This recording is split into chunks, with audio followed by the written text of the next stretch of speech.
Hoennshy by Fenix. Chapter 9 Fallout. Of a flash, a white, slender alicorn appeared in front of the Royal Archives doors. She looked at the walls with disdain. The unpainted and unlit stone crumbled in disrepair. They showed their age quite visibly. The floor was still the dull, gray stone that she remembered from 1,000 years ago. I can't believe she hasn't finished this yet, she muttered to herself. She channeled energy through her horn and swung open the two doors with ease. The inside was nearly black, with only a light glow emanating from the center of the room. With a yawn, she entered the room and lit every torch simultaneously, illuminating every inch of the library. She spread her wings and flew above the expansive maze of bookshelves. After scanning the room, she spotted a figure in the center, slumped over in slumber. I knew she'd be here. With a flutter, the Alcor landed in front of the desk, looking straight at the drooling princess. Luna? She called, springing the princess out of her sleep. What? Luna stammered, as her mind adjusted to the waking world. She looked up at the smaller alicorn as she shuffled all the books on the desk. Of his Down here again, huh? Celestia started, looking at the dusty rows of desks. I thought you were going to start sitting on the throne and listening to your subjects. Not every pony's asleep during the night, you know. Luna huffed. Did you come down here just to scold me? Of course not. I'm just looking out for what's best with you. It's already been a year since you've come back, and you act as if nothing has changed. So she put her hoof on her sister's shoulder. There are those who need your guidance at night. Just give me time, all right? I still have a millennia of history to catch up on. I understand that. Now, I did come down here for a reason. My pupil gave me a letter 3 days ago requesting access to the archives. The one from Ponyville decanteralized less than a day, and I haven't heard from her since. She took off her hoof and stood back on all fours. Do you know she came by? Luna shuffled in her seat and slid her gaze over her interrogator. Oh, yes. She came down the day before looking for some book. Didn't stay for long. Celestia guided her. Luna had never been good at playing large matters off, and it seems that her banishment hadn't helped that.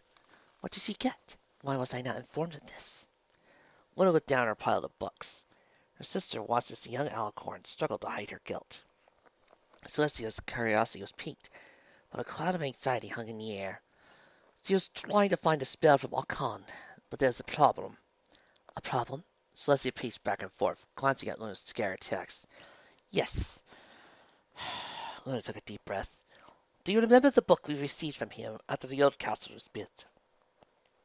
Of course. Why, what happened to it? Well, the preface and counterspells were torn out of the book. Her teal eyes burned through Celestia as he spoke. Maybe the pages found out. That is an old book, after all, Celestia suggested, staring back at her sister. You're smarter than that, sis, Luna argued. There are tear marks and remnants of the pages still in the spine. Even if the epoxy did fail, there would have been the book. This happened while you were in charge. You didn't touch this place while I was in prison, did you? Do not talk to your big sister like that, Celestia scolded. I want to know what happened. Where is Twilight Sparkle? See? Luna's eyes directed to the side. On her way to Minstrel City. Celestia froze. Why is she going there? Where did she get the idea? She started pacing as the solar wind in her hair subsided. Twilight told me to perform a deviation that sent her friends to another realm in space-time. The only book we have that had the counterspell had the pieces ripped out. And I know one complete version lies in Minstrel. Celestia closed her eyes and deeply inhaled. You told her to go? Luna, you have all points to know that Minstrel City is like. Now the element of magic is missing from Equestria, and my student is heading first into the Dragon's Den. Her pacing hastened. The clapping of her host echoed through the library, making the room feel hollow and lifeless. She's only a young mare. She's completely unprepared for that kind of excursion. A pool of tears rested in the goddess's eyes as her mind buzzed with fear. Things could kill her out there. Why didn't she come to talk to me first? I didn't know what else to tell her. She was putting her maid out because of this.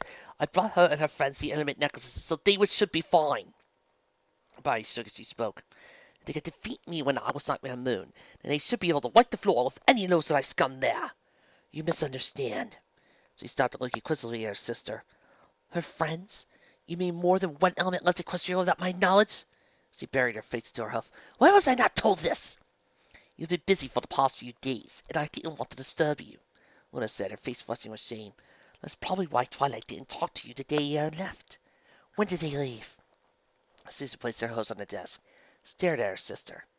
She never liked pressing answers out of ponies, but Luna was stalling.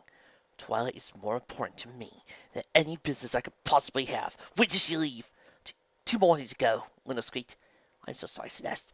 I haven't had much practice with dealing with other ponies in the last millennia, so I must have misjudged the weakness. Celeste turned away from Luna and headed into the maze of bookshelves. I have to raise the sun in less than an hour. When I do, you are to join me in the conference hall. She turned to the distraught Alicorn. I need you to write a letter to Twilight's assistant in Ponyville. If anyone knows the whole story, it'll be him. Celestia's horn glowed in brilliant white. If anything happens to Twilight or her friends, I will not hesitate to raise the banners. With that, in a burst of light, leaving Luna alone in the dusty archive. Ew! What was I doing in somebody else's bed? Rarity yelled, the noise knocking Twilight from her trance. The white unicorn jumped from the bed and backed away with a peg in her face. She then lowered her head in embarrassment as Applejack turned over and grumbled in her sleep. Oh, sorry about that. I didn't know where I was for a moment. It's all right. I'm just glad you're awake. Ah, Twilight yawned as she got to her hose. Night had long since fallen as he had kept an eye on Rarity. Applejack and Sipora had gone to sleep hours ago, and Twilight kept watch. She was exhausted, but she was too excited about Rarity's waking to care. Twilight, I'm so sorry about what happened today. I was always better at defending myself, but I just made things worse by passing out at such a pivotal moment. Rarity checked her body for injuries and tried managing a ruffled coat. You don't remember what happened in the battle? Twilight asked, wiping her bloodshot eyes, forcing herself to keep them open. Of course I do. I just told you. Really, Rarity. Really, Twilight, you must listen more. Twilight, Rarity scoffed. Tell me everything you remember. Twilight said as he approached Rarity, glancing at her friend's body, circling to check on her wounds. Oh, I never must. I swung my weapon around gracefully as I left the store and backed into the phalanx of ponies. I thought I was fine, but after fending off a few, one flew right into the group and struck me in the side, tossing me to the ground. My sword lay right in front of me, just out of reach, and a British griffin landed on top of it. Before I react, I passed out, then woke up just a minute ago. Rarity looked out the window at the coming dawn. I wish I could have been better help. After making her round, Twilight looked at Rarity's eyes. I know you don't remember this, but you were the one who took down all the griffins. Rarity looked dumbfounded, then began snickering. Twilight, you don't have to try to make me feel better. I would remember such a powerful display if it happened. Twilight lifted Rarity's necklace from the floor and showed it to her. When you were about to be struck by a griffin, your necklace activated. You took nails from your bags, thrust them into the base of their wings, and immobilized them. Rarity stared at Twilight with her mouth open. Maybe you forgot because of stress. Rarity paced, her legs hobbling lightly as she walked. I really did that. She stumbled into Twilight, wrapping her hose around the purple unicorn. I'm sorry, I was so frightened. Twilight lay in Rarity's embrace, baffled. She lightly pushed her away and held her shoulders. It's all right. You're fine now. She took her hose off her friends, and once as Rarity folded the sheets on her bed with her magic. I know, I'm sorry for the outburst, Rarity said as she let go of Twilight. I'm just not thinking straight at the moment. A quiet lull filled the air as Rarity's horn ceased to glow. The two unicorns glanced around, trying to come up with words after Rarity's scene.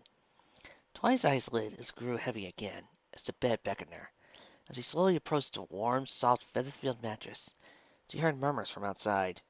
Why to ignore them, she inched closer to the inviting bed, but the whispers only grew louder, prompting Twilight to turn her head towards the window. The sun had not yet risen as he looked down at the ground in front of the store. Amid the blue-gray haze, ponies stood in a crowd. 40, no 50 of them were huddled together. Twilight, what are you looking at? Twilight turned to Rarity with her eyes half closed, as Rarity placed a choker around her neck. There's some ponies gathered outside. I'll go see what they want. She broke eye contact with Rarity and trotted silently down the stairs, hoping not to wake Sipora, who lay behind the store counter. With a flick of the unicorn magic, she slowly opened the doors. The noise of the rabble filled the room as Twilight poked down with her head out the door, eyes meeting with several ponies. Hello. Can I help you with something?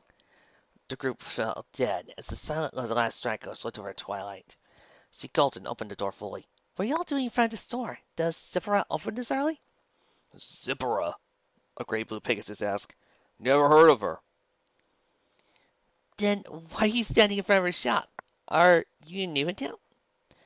For as small a town as Wheaton was, she never guessed that it garnered this much attention. She didn't like what she saw. As he waited, several ponies hollered to her and continued their rambling.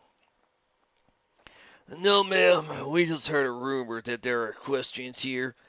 A dull yellow-colored earth pony explained. Twilight huffed out a nervous laugh and stared at the crowd.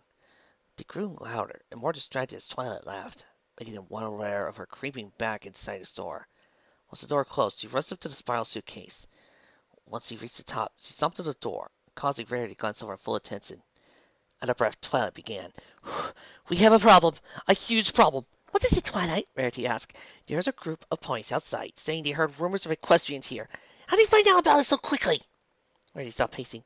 So a couple of ponies know about this. What is the problem? Did he even ask us how we heard of us? No. But don't you remember what Sephiroth said? She talked about two unkillable demons, and how ponies from Minstrel City talked badly about Equestria. Venus isn't far from here. You might find us before we even reach the city. Twilight explained as he grabbed and unfurled her map. How many could there be? We're in a small town in the middle of nowhere. 40 or 50. I lost count. Rarity stepped back. Then looked at the window at the mass of ponies. Well, that is more of a problem than I thought, Rarity exclaimed. She looked over at Applejack, shaking her to get up. Applejack, get up. We have a situation and we need to leave. With a grunt, several thrown expletives, Applejack got up from her blanket and rubbed her eyes. Look, what's going on? She looked out the window with a puzzled look. It's only to crack a dome. What's the rush? What are we going to do? We can't just waltz out the front door without Kitty Mark showing, Rarity asked as he looked out the window north. Is there a back door? Well, some please explain what's happening, Applejack demanded as he packed up her blanket. There's a huge crowd of ponies outside, talking about rumors of equestrians. We need to leave before they cause any problems. Twilight explained before turning to Rarity. We'll have to ask Zipper about the door. Applejack, did you pick up the supplies I asked for? Yep, I got some food, blankets, and cloaks like you asked. I figure anything else like fire stars will be better set up with magic. Let's load a little. She patted her saddlebags, which bulged from a massive amount of supplies. Good. Take out the cloaks. I thought we could save them for the mountains, but we need them to stay hidden. Twilight said as he grabbed her saddlebags. Wait, mountains? Who told you about the mountains? Rarity asked. The Dracarys' mountains. They appear on the map on the border of the Outlands in Venetia. Those griffins we fought lived there, according to Sipra, so we had to be careful. Anything else you want to tell us before we rush out there? Applejack quipped. I think she mentioned something about the extended seasons as well. It's been locked in winter for ages, apparently. Twilight placed her bags on her back and took a cloak that Applejack tossed to the floor. It might have to do something with how time and space works there, but I'm not sure. She paused and motioned to the stairs. We should probably get going before the crowd gets any bigger. As the first rays of the sun cast through the windows, the crowd became louder and rambunctious. The three donned their russet-woven cloaks swiftly, made their way down the stairs. Along the back wall were crates covered in blankets and flasks of unknown liquids. Rarity and Applejack shuffled around the mess, reaching the back wall. You two search for an exit. I'll talk to Sipra, Twilight commanded, leaving the two ponies to their work as Twilight strode over into still sleeping shopkeeper. Sipra, wake up. We need a way out here through the back, Twilight asked, pushing Sipra, attempting to wake her. The other pony stirred in her sleep. Then finally sat up with her eyes open. What is it? She asked, looking at Twilight. Then a source of aggravating noises that pierced the sharp walls. There are ponies outside looking for us. Somehow they found out who there were questions here. We need a way out without being seen, Twilight explained, looking over to her friends who continued their assault on the back wall. Is that what that noise is? You pose nothing but trouble, Sephiroth complained as he hauled several crates away, clearing a path between the two red and gold stitched banners.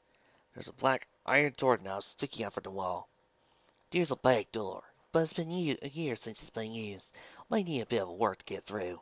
When she reached the wall, she slammed her shoulder into the wall, causing a part to pull out. She held onto the doorknob and shook it, forcing the door open. Open, you infernal door! Sephiroth cursed as he chugged the door harder. How could you miss that? Rarity quit as Sephiroth began slamming her shoulder at the door. With a final hit, the door cracked and swung open. Twilight looked outside, seeing only empty grassland. The back of the store is clear. We have to go. She stepped outside, allowing Rarity and Applejack through as he turned to Sipra. How did this place find out about us? Did she tell anyone? I didn't say a word, Well, perhaps your cutie marks gave you away. All you can do now is stay hidden and avoid Venetian eyes at all costs. She saw Twilight at the door and grabbed the knob. Go. There's nothing left here for you. Thank you for everything, Twilight yells as the door closed swiftly behind her. Her heart races as you enter the grasslands, escaping the feverish horde. Rarity and Applejack lay ahead, waiting for her to catch up. Whilst he ran, she could hear the distant cries of the crowd as he turned to the Drakus. The path ahead was shrouded in deep fog, making it hard to see the main road. Twilight lowered the hood of her cloak, letting the open air muss her hair about. The rising sun dully lit the trail as she made her way through the dense fog. They walked alongside the trail, trying to keep away from prying eyes so close to town. Rarity retrieved a few apples from her bag and handed them to Twilight and Applejack. Here, eat up. I have a feeling we won't be going into any towns anytime soon, Rarity said before biting into an apple herself. Twilight took a bite, trying to calm herself. She relished the apple's sweet taste in her long night. As the three made their way through the tall grass, Twilight's fatigue began creeping back up on her. Her eyelids drooped, and her trot wobbled as she forced her attention ahead. Her body ached as she moved. The lack of sleep and energy made it hard for her to think straight. She looked over to Applejack and looked to see who was talking, but no words came from her mouth. Quickly, she glanced at Rarity, who nodded and responded to Applejack with silence. She couldn't tell what was happening, but made a mental note of the loud buzzing, the sound it danced between her ears. Only after a few more steps, she fell face first to the grass, digging up a chunk with her mouth. Applejack backed down to pick Twilight up, but her body resisted. The ground felt like a puffy cloud that called her to lie on. Applejack hoisted Twilight up and looked at her with a concerned look. "Are you all right?" Applejack asked. Twilight was happy that the Earth Pony's voice was able to pierce the constant noise, and she had to answer in earnest. "Well, I didn't get any sleep last night. I was up watching Rarity's condition." She blinked furiously, trying desperately to keep her eyes open. "I think I need some rest. The stress is getting to me." "If you don't mind sleeping in the grass, we can always stop off the road." Rarity slipped her hoof, showcasing the lack of Pony's visible path. "Not as ideal, but you need a rest. You must look simply awful right now." "Thanks, I know." Twilight responded as her two friends looked at her by the forelegs and carried her a small patch of tall grass. The thicket was just tall enough for not to be seen as Twilight dozed. They let her down easy and stood beside her. "We'll stay here and watch for any pony or anything coming. We won't let anyone know we're here," Rarity said as she set down her saddlebags and took out a small blanket. "You might need this. The fog would make the air chilly if we stay here too long." "Thanks." Twilight yawned as the warm, fleece blanket draped over her. The grass was still wet with dew, but was soft and comfortable, perfect enough for her. With a tired smile, Twilight closed her eyes and let the smell of the dewy grass lull her to sleep. A warm breeze gently brushed past Twilight as she lay upon the observatory. She turned and surrounded herself with books for the evening. Everything from Egghead's Guide to Astronomy to the Advanced Illuminating Guide to Theoretical Space-Time Anomalies. After a long day of spending the day at Rarity's, she was ready to snuggle into her blanket and absorb herself in books for the rest of the day. As words flew by, she heard some banter from below the balcony. She shook her head and continued her assault, but it grew louder and more grating. Although the sounds came from happy, exuberant ponies, Twilight preferred the sound of silence as she read. With one last yell boring through her ears, she slammed her book and closed and leaned over the balcony. All five of her friends were standing below, surrounding Rainbow Dash. They stopped talking and looked up to her. "Hey, Twilight, you come down for a minute? I have something I want to show you girls," Rainbow called out.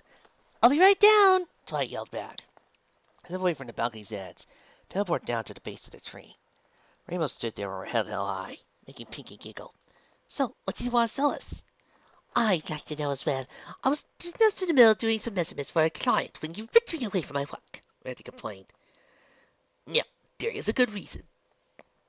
I just mastered a silly tricky maneuver that I'm going to use for the Equestrian Flying Nationals in 2 weeks. I need to get you girls excited when I perform." Rita busted as she lifted herself from the ground. "Let's see it! This is spectacular design green, but you're certain when you come into this. I want to see it!" Pinkie exclaimed. Rainbow nodded. "All right, here I go!" With that, Rainbow launched into the air, blinding speed. Twilight watched this rainbow bang around a large puffy cloud, ripping through the outside and turning it into a veil of mist. She made a turn. She flew through the droplets of wire to turn, follow the pewter of blue Pegasus through the open sky. Twilight was awed at her friend's flying ability. Something in the corner of her eye caught her attention.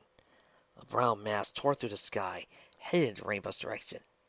She looked down at her friends, but none of them seemed to be reacting. With a pained look, she glanced back up in time just to see the brown object strike Rainbow with a terrible force, sending Pegasus plummeting. Twilight brought her hope to her mouth in horror. "Rainbow Dash!" Twilight yelled. Rainbow fell to the earth, as Twilight heard horrible screeching from the east.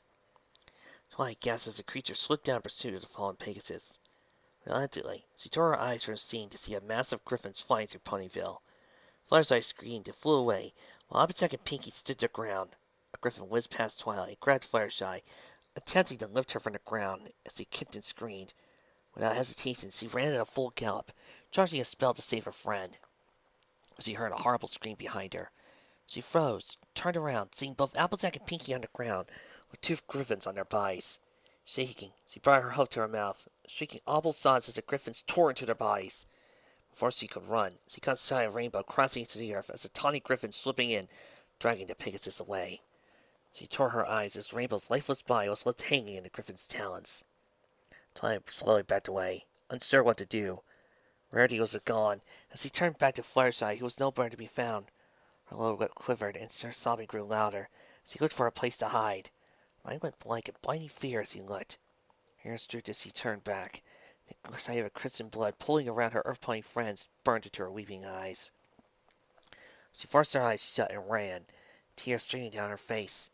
She had to run, keep herself safe. She opened her eyes and saw a wooden shed. Frantically, she stormed through Ponyville. Before she could reach the shed, a loud screech approached her. She turned her head in a panic, and come to see her visit was a pair of terrible ink-black wings and the piercing, honest blue eyes of a griffin. It screamed straight for her, claws about to snap her neck. Twilight screamed as she woke, but her breathing was heavy, labored and stuttered as her mind adjusted to consciousness. Her body flopped down from a short jump as she felt her body sway back and forth. She was arched belly down on something small and round. Her gaze drifted to the ground, and she noticed rocks and debris moving to the left as she swayed. She was moving. She quickly looked around, noticing the brown six cloaks of her friends, and a unicorn with long purple locks looking at her. "Rarity, why are we moving?" "Twilight, you're awake!" Applejack exclaimed as she turned off the road. "What was that scream all about? I had a bad dream?" "You could say that." Twilight confirmed. She rolled off Applejack's bed strats. "So why did you start moving?" "Well, you're taking so long with your nap that Applejack just lifted you up and carried you on her back. I don't know how you slept so long with that dreadful walking." Rarity says he brushed off Twilight's cloak. "How long would that be?" Twilight looked at the sun's position, trying to figure it out before one of them had a chance to respond. The sun was still quite low in the sky, just reaching below low-lying gray clouds. "A day," Applejack stated as Twilight stepped started in shock. "You must have been exhausted to sleep so loudly for so long. I didn't see you move around at all. I just decided to try to carry you so we could get to Venetia quicker. We don't have time to muck around." "I see," Twilight said as he ruffled her cloak. "Any pony noticed us while we were asleep?" "Well, some pony did ask us about our cloaks. I told them simply we're mere travelers," Applejack said, while Rarity followed up. "I want to keep our stories consistent for when we get to Minster City. Other than that, nothing bothered us. I'm not sure how these cloaks on you and your Applejack's back, but we seem to be traveling at a good pace." She lifted a few apples out from her bag and handed them to Twilight. "The mountain's just up ahead. We may think it may be the Druckus."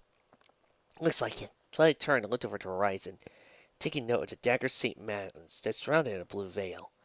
Snow smothered over half the mountains, almost covering Sephiroth's claim of an extended winter. The outlands were baked in the heat of the summer sun, while the mountains chilled with a snap of cold winds. "I think we could reach the base just before nightfall if we move quick enough." Twilight yawned again, motioning her friends forward. "Let's get moving." Twilight watched as several motorized carts drove by. The three stayed silent as they went down the road, minding their words as they walked. Twilight's thoughts drifted towards her short but visceral nightmare. Everything in that dream felt real. Normally her dreams felt abstract and fake. She went over it several times, trying to piece together every scene in detail. As she mulled it over, she let her eyes wander. The silence between the three was overbearing. The sound of rustling grass added to simply as white noise. With no choice, the conversations she had with Pinkie and Fluttershy flashed through her mind. She never did tell Applejack or Rarity about how their missing friends were. "Listen, I forgot to mention I was contacted by Pinkie and Fluttershy the night before," she said with glee. "Oh, well, what did they say?" Rarity asked. "It would have been nice to know about this conversation sooner." I know, but it slipped my mind as things got hectic, Twilight explained. Peggy says he found Fluttershy within the days he landed. Apparently, they weren't all too far off from each other. Well, that's good. They are in danger, right? Applejack asked. I don't believe so.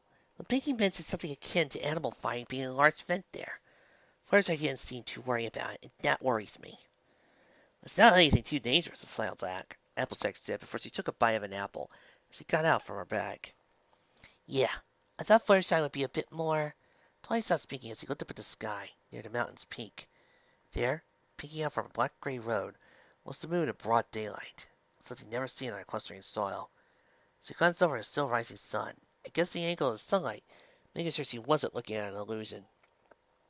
Twilight, what are you looking at? Applejack cried, knocking Twilight's train of thought off track.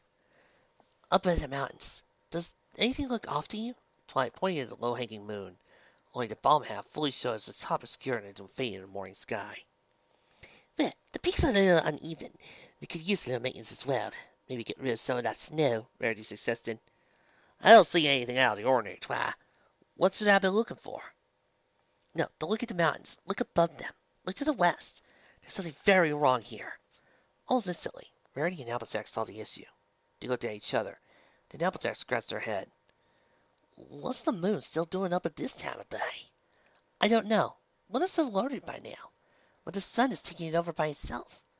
If Celestia could do that, how was Luna able to stop the sun from rising 1,000 years ago? Twilight lowered her head and thought. Maybe it doesn't work like that out there. We certainly don't have griffins attacking us back home. This land is so confusing. Why was I able to find nothing about outside Equestria in any of my books? You'd think there would be something on the subject, Twilight read as he whipped out the map. Maybe if there's a town large enough, they may have a library. I want to do some research about the world. There's so much I need to know. Twilight scanned the map, noticing a cluster of small town near the base of Dyrachus. She looked at the map and saw the faint silhouettes of buildings in the distance. We should stop at this section of towns here. The map flew in front of Rarity and Applejack, allowing Twilight to point out the towns. If we get there by nightfall, we can spend the night and head to the mountains in the morning. Sounds good to me, Applejack stated. Twilight rolled the map back up and put it away, continuing their hike. The further they traveled north, the more dense the road would become. Ponies of traveling gear, supply wagons, and possessionless wanderers roamed the new busy road. Twilight held closer to Applejack and Rarity, making sure she didn't get separated from the group. As time went on, grasslands turned to fields. The deciduous tree-filled forest made way for a plethora of evergreens. The looming Dyrachus reared itself higher into the heavens. The amount of ponies thinned as they approached. Details of the mountains began to appear as they approached. The sun now pushed towards the horizon as the road ahead split 4 ways. 3 headed to the towns on the outskirts of the road. 1 continued its path north. The largest city lay to the north, with the buildings tarred in 3 stories, and large gates showcasing the entrance. So, what towns will we head into? Applejack asked as he approached the crossroad. I'm thinking the one closest to the mountain base. Maybe we could get a feel for the weather in Phoenicia, since it's so close, Twilight said. She looked around the other towns and saw no one outside. None. No Pegasi in the sky. No earth ponies or unicorns in the field or streets. Nothing. Why isn't any pony outside? It's still light out. We can only see a small pot. Don't worry about it, Rarity explained. Besides, if there's no one out, less chance for us to get caught. And that lurk's tail, Applejack argued. As Rarity and Applejack argued about stealth tactics, Twilight saw a glimpse of ponies in the distance. A group ran across the road, yelling and hollering. Their silhouettes were faint, but they looked as if they ran with purpose, but scrambled. They were afraid. Twilight slowed her pace, stopping her friends in their tracks. Hold on, Twilight said, pointing across the stream of ponies. What's going on over there? One pony spilled in from the west, rustling through the arched gates. Why are they running? There's no use standing here. Let's find out, Applejack stated, as they bolted towards the swarm.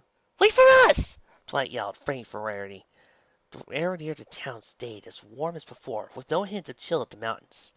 Beyond the gate was the city of iron. Buildings of beige brick and iron towered above the roads, enclosing the 3 as they approached. One Pegasus looked over to them and banked away from the crowd, touching down in front of them. What are you doing out here? Are you mad? They're going to find you. Hurry! He grabbed Applejack and tried bringing her towards the crowd. Without hesitation, Applejack stripped the Pegasus off her hoof, stomped the ground. Now, hold on! What's going on here? Who are you? No time. Just hurry! He looked over at Applejack and the 2 unicorns as they approached. You definitely don't look Phoenician. He faced further, examining the equestrian's cloaks. Travelers, huh? Go now, before they find you! Wait, who's they? Twilight demanded. Venetian search parties are heading through the dark areas as we speak. There are rumors of Equestrians in the Outlands, and they're trying to stuff them out. Twilight's eyes widened at that prospect. I heard that a rumor 2 days ago. How could they already know? News travels fast around here. Last I heard, the parties are already almost through the mountains. He turned to face the frightened herd. I don't have time to explain things. Grab your friends and let's go! He commanded, trying to shove them out into the crowd. Twilight stumbled to the herd and was hit from behind, moving with her the frightened ponies through the city. She pushed her way through to Applejack and Rarity, holding close as they followed through the streets. The highest-rise buildings were magnificent, but lifeless. No light shone through the windows, and only the setting suns illuminated the empty, paved roads. The group floated to several buildings and stowed away. Twilight looked over the mountains and saw small flickers of flames traveling down the pass. Without further hesitation, she ran down the road with a split crowd and ran into a building, letting Applejack and Rarity pass through before a Pegasus closed and locked the door. A multitude of ponies sat down on the floor, whispering and shaking families huddled together. Lone ponies and drifters, simply dressed business ponies, and even ones dressed as guards. You'll be safe here as long as they don't bother us, the stallion stated as he tried to ascend the stairs. The three found a small place on the floor and sat there, wondering what to do next. Why are they all hiding? Why aren't the guards outside protecting the city? Twilight asked as he took another look around the room. Maybe the Flagistans are too strong for him. Venetian is a lot bigger on that map than the Outlands. More potential troops, Applejack suggested. Wouldn't hurt to ask.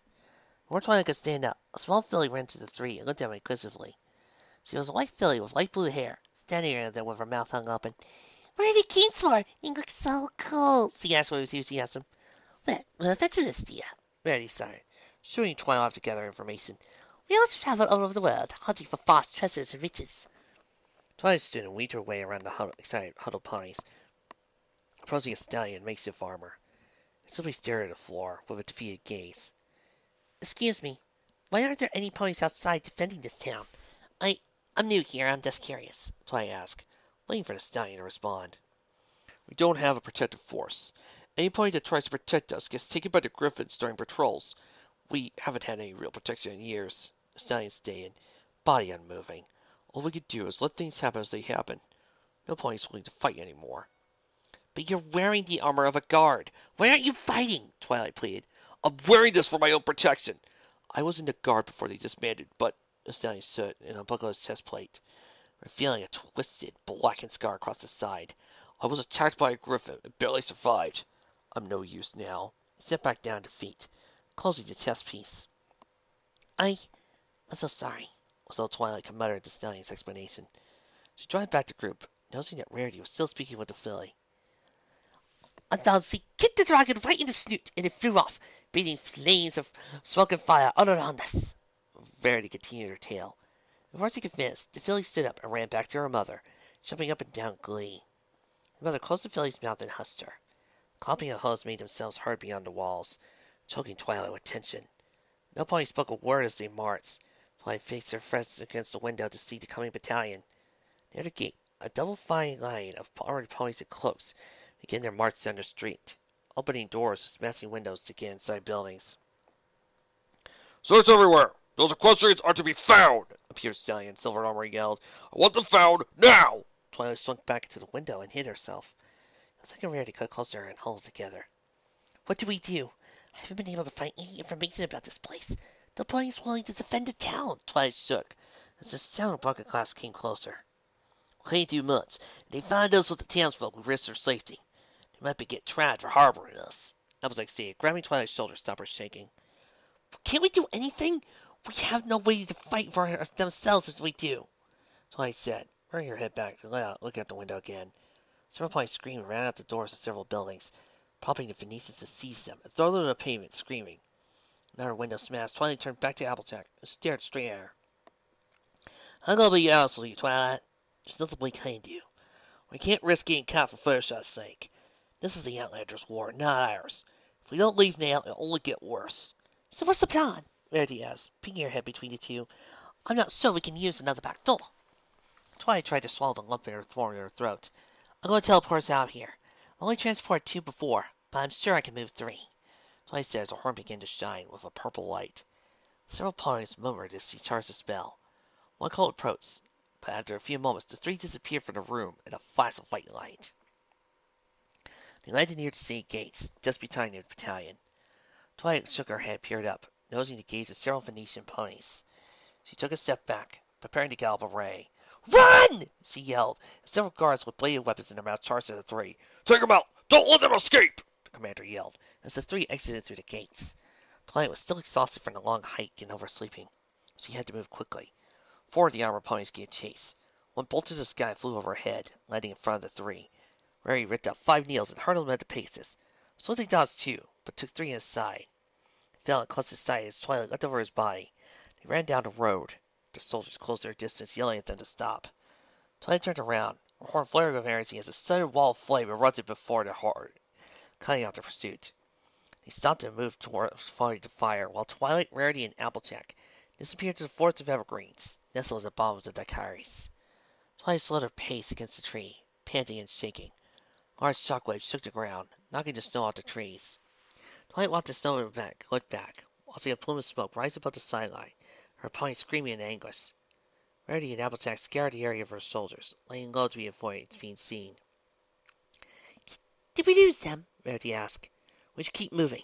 If we stay here, we're sitting ducks," Twilight suggested, as she took her way out the tree. She planted her hooves and began heading towards the forest, trying to drown out the Outlander's pleas for help. The three weaved their way through the thicket as the sun set on the now ruined city. Did they just unleash a mega spell down there? Crystalline snow gently flowed down from the mountain's peak, sitting on a large pair of obsidian wings. One of those rings, the creature watched as armored ponies with red Venetian flags marched through the curious pass. Steer formed his face as he silently flows above the marching cell's lords. He looked up and down, turned away, peering over at the pack of griffins that made their way home on the mountain's surface. He sat down from the rock and lighted one of those rocks sneaking into the snow. "Sizzle! Sizzle Blackwing!" A griffin yelled out as he approached. She was an ivory griffin with a scar running down her ear. At her back she began, "I'm sorry to disturb you, but the Wheattown team returned for their hunt." "Great. Inform the team from Northern Pass. Make sure they're aware," Blackwing stated as he walked past the young griffin. "I'll make sure there's food left for your service." "I'm sorry, Sigil, but they didn't come back with any food," she said, worried. "They were attacked." He snapped his head towards the girl.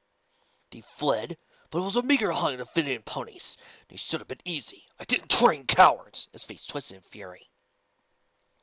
"They were gravely injured by several ponies, but we were released when they came back for medical supplies."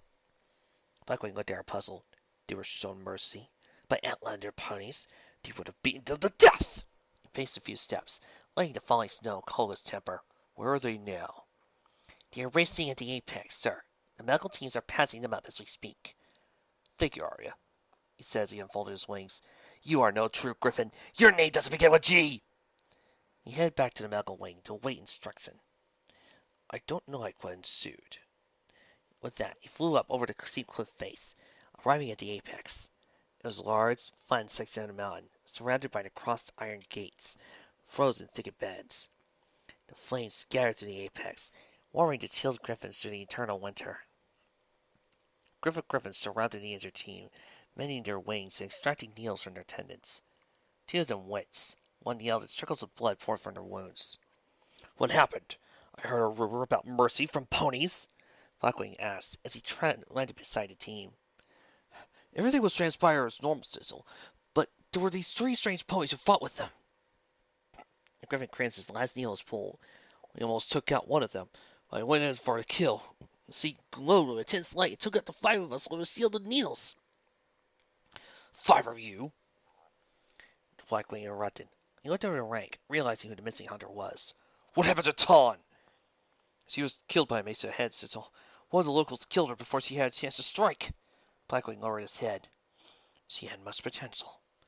After a moment of silence, he lifted his head back up. "What else happened?" He pointed to his back. "After she pierced the team's wings, she used some sort of strange cloth or something to slash my back open." "Tell me what you know about the others." He paced back and forth, watching the silent pack. Duke Griffin sighed and stretched his wings. "All I can remember is that there were 3 of them. An orange mare with yellow hair and a strange hat, a purple mare with a dark blue mane and a white and purple pony. They look like the Outlanders, but have strange marks on their flanks. Wait, marks? On both sides of their body? Blackwing interrupted. Yes, Sizzle. The white one had a gold choker with her mark design as well, he continued. When we were being freed, I overheard they were heading north. Maybe that's why the Phoenicians hired the mercenaries? Blackwing looked at the group, spread his wings and smiled. Listen well, Griffiths and Dakaris. Those 3 ponies that Sarah described are equestrian blood. The mark they carry is of the demon's brand. You know, I'm stuck, guys. Should I make a Journey of the Blanks joke or a Starlight joke? Can't really decide. And their appearances are determined to finish at Minstrel City. I want patrol teams set up and scouring the mountains for any sign of these 3. Any news of their appearances to be reported straight to me. The surrounding Griffins roared with purpose, readying themselves for the hunt. They are not to be killed, only captured. We will use them to take back our territory from the Phoenicians' grip. He held his right hand out quickly. Now go! The Griffins roared and flew off as the crowd exploded into smaller patrols. Blackwing and Watson, they all flew off in directions to search for the elusive herd. Young Tan Griffin with medical supplies approached the Sizzle and looked down concerned. Are you sure we should be messing with demons? You don't know what they're capable of. Blackwing stared at the young man with blighty blue eyes. All we need to do is show them to that bastard in Mistral. We'll have a bargaining chip into reclaiming our territory. After we get what we want, we can have our fun with them. As he whistled Sizzle Blackwing, the Griffin bowed as he backed away to attend to the injured team. Blackwing turned his head away and looked to the mountains to the south, exhilarated by the news. Closed his eyes, smiled, voraciously licking his beak. I always wanted to taste equestrian flesh, he said to himself as he opened his eyes towards the horizon. You know, people, all I can think of is how Mike keeps making all of his OCs like a cutie mark. And here are a bunch of idiots talking about Demon's Brand and all that. Kind of makes me realize just how evil he keeps making his OCs. Especially you, Kudos. Please, I'm not evil. I'm a scientist. There's the difference. So Coco for Cocoa Puffs.